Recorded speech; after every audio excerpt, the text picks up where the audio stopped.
তো ওয়েলকাম সবাইকে আর good morning. তো অনেকক্ষণ আগে আমরা উঠেছি আর দেখো ঘুম থেকে উঠেও একজনের ঘুম ভাঙেনি, সে উঠলো টয়লেট গেল, তাও তার ঘুম পেয়েছে ঠান্ডায় দেখাচ্ছে।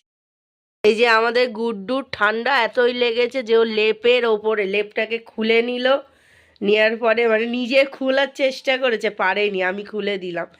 তারপরে দেখো গুড্ডুটা এই শুয়ে আছে, কারণ এতটাই দুষ্টু, ও মাটিতে শুয়েছিল, ঠান্ডা লেগেছে তো যার জন্য ওকে তুলে এনে এই ঘরেই ও শোবে। ওই মার ঘরে বলছিলাম, ওখানে ঢুকেও বেরিয়ে আসছে, আর মশারি ছিল ছিঁড়ে দিয়েছে অনেকবারে, অনেকগুলো মশারি, যার জন্য এই মশারিটাকে তুলে দিয়ে তারপর ওকে লেপটাকেও পুরো খুলে এলোমেলো করে শুলো। আর এই যে আমি মোটা করে চাদরটা ওর গায়ে দিয়েছে, যে ঘুমিয়ে আছে, মানে জেগে আছে, ঘুমিয়ে থাকার অ্যাক্টিং, ও ভালো অ্যাক্টিং জানে।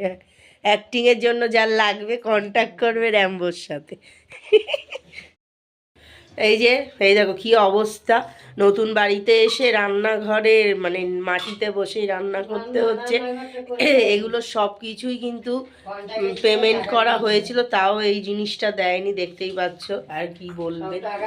আর এই যে দেখো আমাদের পরোটা করেছে, ওটা চাপা দেওয়া আছে, চা করছে এই যে, আর সকালবেলা জল খাবার।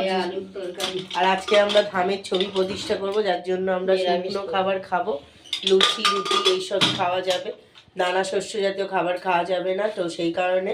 আর চা খাচ্ছি, চাটা খাওয়া যায়, অসুবিধা নেই, ঠিক আছে।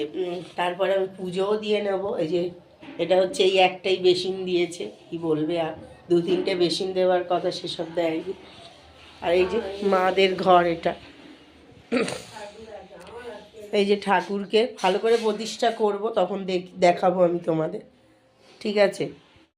তো খাওয়া দাওয়া করে নিয়ে পুজোও দিয়ে নিয়ে নাম জপ করে নিয়ে সব কিছু কাজ করার পরে বেরিয়ে যাব, ঠিক আছে। তো এখানেই আমি ভ্লগটা শেষ করছি। এরকম ছোট ছোট ভ্লগ দেখতে চাইলে অবশ্যই কমেন্ট করবে আর সাপোর্ট করবে, নালে বেকার ভিডিও করা এত কষ্ট করে। তো টাটা, আবার পরে দেখা হবে ছবি প্রতিষ্ঠার সময়।